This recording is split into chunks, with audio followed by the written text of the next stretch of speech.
എല്ലാവർക്കും നമസ്കാരം. അങ്ങനെ തുടർച്ചയായ 7 ദിവസത്തെ റാലിക്ക് ശേഷം മാർക്കറ്റ് ഇന്ന് അല്പം താഴേക്ക് വന്നിരിക്കുകയാണ്.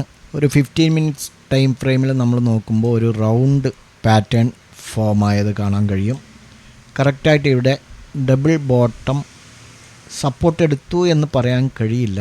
കാരണം നിലവിൽ ലാസ്റ്റ് 15 മിനിറ്റ്സ് ടൈം ഫ്രെയിമും താഴത്തേക്കാണ്, അതായത് റെഡിലാണ്. ഇപ്പോൾ സമയം 3:27. ഇനിയും ഏകദേശം ഒരു 3 മിനിറ്റ് ഉണ്ടല്ലോ. അപ്പോൾ ഒരു പക്ഷേ ഇതിപ്പോൾ നമുക്ക് കാണാൻ കഴിയുന്നത് ഡബിൾ ബോട്ടം ക്രിയേറ്റ് ചെയ്തു, അതേസമയം ഒരു റൗണ്ട് പാറ്റേണും ക്രിയേറ്റ് ചെയ്തിട്ടുണ്ട്. നാളെ ഇതിന് താഴെ വരികയാണെങ്കിൽ തീർച്ചയായിട്ടും മാർക്കറ്റ് അല്പം കൂടെ താഴേക്ക് വരും എന്ന് നമുക്ക് അനുമാനിക്കാം. ഏതായിരുന്നാലും വരാനിരിക്കുന്ന US താരിഫുകളെക്കുറിച്ചുള്ള വ്യക്തതയ്ക്കായിട്ടാണ് ഇൻവെസ്റ്റേഴ്സ് കാത്തിരിക്കുന്നത് എന്ന് മനസ്സിലായി. അതാണ് ഇന്ന് ഇന്ത്യൻ ബെഞ്ച് മാർക്ക് ഇക്വിറ്റി ഇൻഡെക്സുകളായ സെൻസെക്സും അതേപോലെ നിഫ്റ്റിയും നെഗറ്റീവിൽ ക്ലോസ് ചെയ്യാനുള്ള കാരണം. ജസ്റ്റ് ഒരു 2 മിനിറ്റ്സ് അല്ലേ ഉള്ളൂ ക്ലോസ് ചെയ്യാൻ പോകുന്നത്, അല്ലെങ്കിൽ ക്ലോസ് ചെയ്യാനുള്ള കാരണം 190 പോയിൻറ്റിൻ്റെ ഡൗൺ സൈഡിൽ ഇപ്പോൾ ട്രേഡിംഗ് നടന്നുകൊണ്ടിരിക്കുകയാണ്. വിദേശ മൂലധന ഒഴുക്കും ആഭ്യന്തര മാക്രോ ഇക്കണോമിക് സാഹചര്യങ്ങൾ മെച്ചപ്പെടുത്തുന്നതിനെക്കുറിച്ചുള്ള ആ ഒരു ശുഭാപ്തി വിശ്വാസവും മൂലം കഴിഞ്ഞ 7 സെക്ഷനുകളിലായി നിഫ്റ്റിയും സെൻസെക്സും 5.7% ഉയർന്നിരുന്നു. മറ്റൊരു പ്രധാന കാര്യം, നിങ്ങൾ ആദ്യമായാണ് ഞങ്ങളുടെ വീഡിയോ കാണുന്നതെങ്കിൽ ഈ വീഡിയോയ്ക്ക് തൊട്ട് താഴെ ഡിസ്ക്രിപ്ഷനിൽ നമ്മുടെ ടെലഗ്രാമിൻ്റെ ലിങ്കുണ്ട്. നിങ്ങൾക്ക് അതുവഴി നമ്മുടെ ടെലഗ്രാമിൽ ജോയിൻ ചെയ്യാം. ഒരു ട്രേഡർക്ക് ആവശ്യമായ എല്ലാ ചേരുവകളും ദിവസവും ഞങ്ങൾ അതിൽ ഷെയർ ചെയ്യുന്നുണ്ട്. മാത്രമല്ല ലേറ്റസ്റ്റ് ന്യൂസുകളും രാവിലെ നിങ്ങൾക്ക് ലഭിക്കുന്നതാണ്. നിങ്ങളിപ്പോൾ തന്നെ ജോയിൻ ചെയ്യാൻ ശ്രമിക്കുക.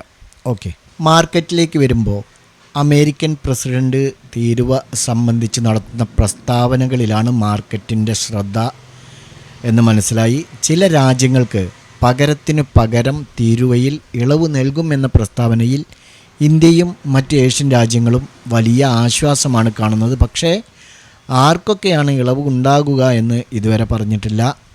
US വാണിജ്യ പ്രതിനിധി സംഘം ഡൽഹിയിൽ ചർച്ച നടത്തി വരികയാണ്.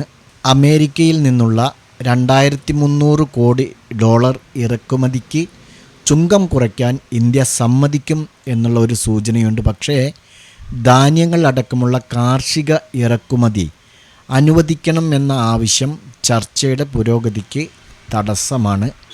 അതായിരിക്കാം ഇന്ന് സ്ലൈറ്റ്ലി ഒരു നെഗറ്റീവ് മൂഡിലേക്ക് നമ്മുടെ മാർക്കറ്റ് വന്നത് എന്നാണ് തോന്നുന്നത്. ഭക്ഷ്യവിതരണ കമ്പനികളായ സൊമാറ്റോയെയും സ്വിഗ്ഗിയെയും ബാങ്ക് ഓഫ് അമേരിക്ക സെക്യൂരിറ്റീസ് തരം താഴ്ത്തിയിരിക്കുന്നു. 2 ഓഹരികളുടെയും ലക്ഷ്യവില കുറയ്ക്കുകയും ചെയ്തു. ക്വിക്ക് കൊമേഴ്സ് ആദായകരമല്ലാതെ നീങ്ങുന്നതും ബിസിനസ്സിൽ കാര്യമായ വളർച്ച ഇല്ലാത്തതുമാണ് കാരണം എന്നാണ് പറയുന്നത്. അത് കാരണം 2 സ്റ്റോക്കുകളും 5% ഇടിഞ്ഞിരിക്കുന്നത്. എന്നാൽ ലിഥിയം അയേൺ ഇറക്കുമതിയുടെ ചുങ്കം കുറയ്ക്കുന്ന ഭേദഗതി ധനകാര്യ ബില്ലിൽ വരുത്തിയതിനെ തുടർന്ന് എക്സൈഡ് ഇൻഡസ്ട്രീസ് 4% പോസിറ്റീവിലായിട്ടുണ്ട്. അമരരാജ ബാറ്ററിയും 4% ഉയർന്നിട്ടുണ്ട്. ഇലക്ട്രിക് വാഹനങ്ങളുടെ ബാറ്ററിയിൽ ആവശ്യ ഘടകമാണ് ലിഥിയം അയൺ. അതുപോലെ തന്നെ BSNL നിന്ന് ഒരു വലിയ 2 കരാറുകൾ NSEക്ക് ലഭിച്ചിട്ടുണ്ട്. അതിനെ തുടർന്ന് NSE ഇന്ന് 4%, മോർണിംഗിൽ 6% ഉയർന്നിരുന്നു. അതിനുശേഷം ഇപ്പോൾ 4% പോസിറ്റീവിലാണ് ക്ലോസ് ചെയ്തിരിക്കുന്നത്. ഇവിടെ ഒരു ഗ്യാപ്പ് അപ്പിന് ശേഷം 6% മോർണിംഗിൽ ഉയർന്നിരുന്നു. മാർക്കറ്റ് ക്ലോസ് ചെയ്തിരിക്കുന്നു. നിഫ്റ്റി 181 പോയിൻ്റ് ഇടിഞ്ഞ് 23,486 ക്ലോസ് ചെയ്തിരിക്കുന്നത്. സെൻസെക്സിനെ സംബന്ധിച്ചിടത്തോളം 728 പോയിൻ്റാണ് ഇടിഞ്ഞിരിക്കുന്നത്. 77,288 ക്ലോസ് ചെയ്തിരിക്കുന്നത്. ഇന്നത്തെ ഇൻട്രാഡേ ഹൈ സെൻസെക്സ് ക്രിയേറ്റ് ചെയ്തിരിക്കുന്നത് 78,167. ലോ ക്രിയേറ്റ് ചെയ്തിരിക്കുന്നത് 77,194. ഏകദേശം ലോ ക്രിയേറ്റ് ചെയ്തതിനടുത്ത് തന്നെയാണ് ക്ലോസ് ചെയ്തിരിക്കുന്നത്. നിഫ്റ്റിയെ സംബന്ധിച്ചിടത്തോളം 23,736 ഡേ ഹൈ ക്രിയേറ്റ് ചെയ്തിരിക്കുന്നത്. 23,451 ഡേ ലോ ക്രിയേറ്റ് ചെയ്തിട്ടുണ്ട്. നിഫ്റ്റി ആട്ടോ ഒഴികെ ബാക്കി എല്ലാ സെക്ടറുകളും റെഡിലാണ് ക്ലോസ് ചെയ്തിരിക്കുന്നത്. Nifty mid and small cap ഏകദേശം 1% ഇടിഞ്ഞിട്ടുണ്ട്. ഇന്ന് കാര്യമായ നേട്ടമുണ്ടാക്കിയത് ട്രെൻഡും ഇൻഡസിൻഡ് ബാങ്കുമാണ്. ഇൻഡസിൻഡ് ബാങ്ക് കഴിഞ്ഞ കുറച്ച് നാളുകളായിട്ട് വളരെയധികം താഴേക്ക് പോയിരുന്നു. ബാങ്കുമായി ബന്ധപ്പെട്ടിട്ടുള്ള ആശയക്കുഴപ്പം കാരണം ഏകദേശം 30% താഴെ പോയ ബാങ്ക് ഇന്ന് അല്പം 2.56% അപ്സൈഡിലേക്ക് വന്നിട്ടുണ്ട്. ട്രെൻഡ് 3% ഉയർന്നിട്ടുണ്ട്. കൂടാതെ HCL technology, Bharti Airtel, Grasim industries, Hero MotoCorp തുടങ്ങി 9 സ്റ്റോക്കുകളാണ് ഇന്ന് പോസിറ്റീവിൽ ക്ലോസ് ചെയ്തിരിക്കുന്നത്. മറുവശത്ത് NTPC, tech Mahindra, Bajaj finance, Cipla തുടങ്ങി സ്റ്റോക്കുകളെല്ലാം തന്നെ 2-3% ഇടിഞ്ഞിട്ടുണ്ട്. ഇനി നമുക്ക് ചാർട്ടിലേക്ക് വരുമ്പോൾ നമ്മൾ ഇന്നലെ പറഞ്ഞ സപ്പോർട്ട് ആൻഡ് റെസിസ്റ്റൻസ് ലെവലുകളൊന്ന് വാച്ച് ചെയ്യാം. 23,578 നമ്മൾ നിഫ്റ്റിയിൽ ഫസ്റ്റ് സപ്പോർട്ട് പറഞ്ഞിരുന്നത് 15 മിനിറ്റ്സിൽ. അത് ബ്രേക്കൗട്ട് നടത്തിയിട്ടുണ്ട്. അതിനുശേഷം ഏകദേശം സെക്കൻഡ് സപ്പോർട്ട് വരെ പോയിട്ടുണ്ട്. 120 പോയിൻറ്റിൻ്റെ റാലി നടത്തിയിട്ടുണ്ട്. അതുകൊണ്ട് തന്നെ നമ്മുടെ ലെവല് ആക്റ്റീവായിരിക്കുന്നു. ബാങ്ക് നിഫ്റ്റിയിലേക്ക് വരുമ്പോൾ ഫസ്റ്റ് സപ്പോർട്ട് 51,330 അതിന് താഴെ ബ്രേക്കൗട്ട് നടത്തിയിട്ടുണ്ട്. അതിനുശേഷം ഇവിടെ നിന്ന് നമ്മൾ മെഷർമെൻ്റ് എടുക്കുകയാണെങ്കിൽ 200 പോയിൻറ്റിൻ്റെ റാലി ബാങ്ക് നിഫ്റ്റിയിൽ നടന്നിട്ടുണ്ട്. അതുകൊണ്ട് തന്നെ ബാങ്ക് നിഫ്റ്റിയും നമുക്ക് നമ്മുടെ ലെവലുകൾ ആക്റ്റീവായി എന്ന് പറയാം.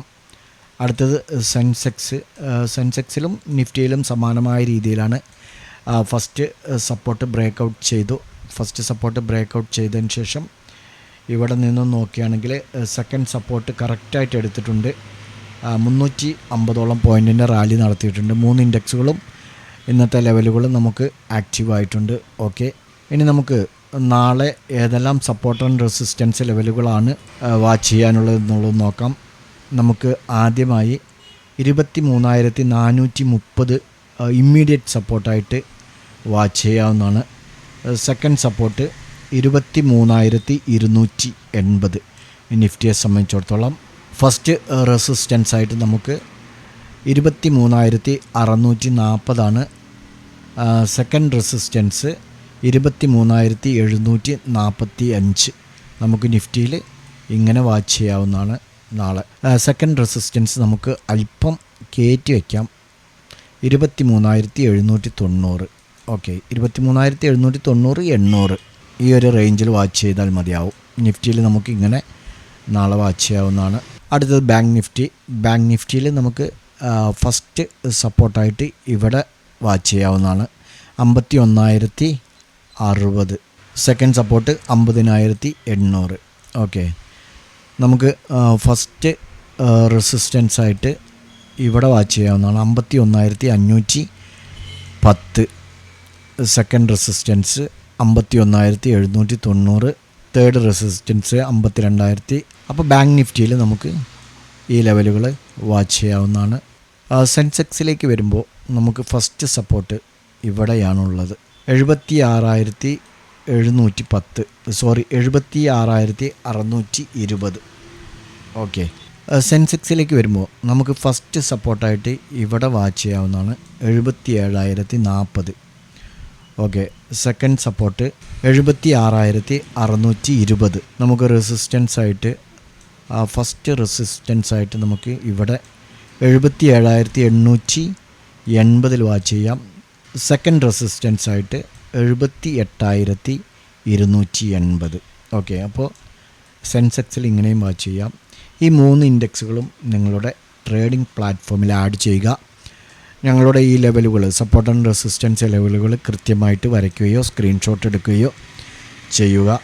നാളെ ഇത് ഇന്നത്തെ പോലെ ബ്രേക്കൗട്ട് നടത്തുകയോ അല്ലെങ്കിൽ ആ ലെവലുകളിൽ തട്ടി തിരിച്ചു വരുന്നുണ്ടോ എന്നുള്ളത് നോക്കി നിങ്ങൾ മാർക്കറ്റിനെ കുറിച്ച് പഠിക്കാൻ ശ്രമിക്കുക. ഞങ്ങളുടെ വീഡിയോ എഡ്യൂക്കേഷൻ പർപ്പസിന് വേണ്ടി മാത്രമാണ്. മറ്റൊരു വീഡിയോയുമായി വീണ്ടും കാണാം. ബൈ.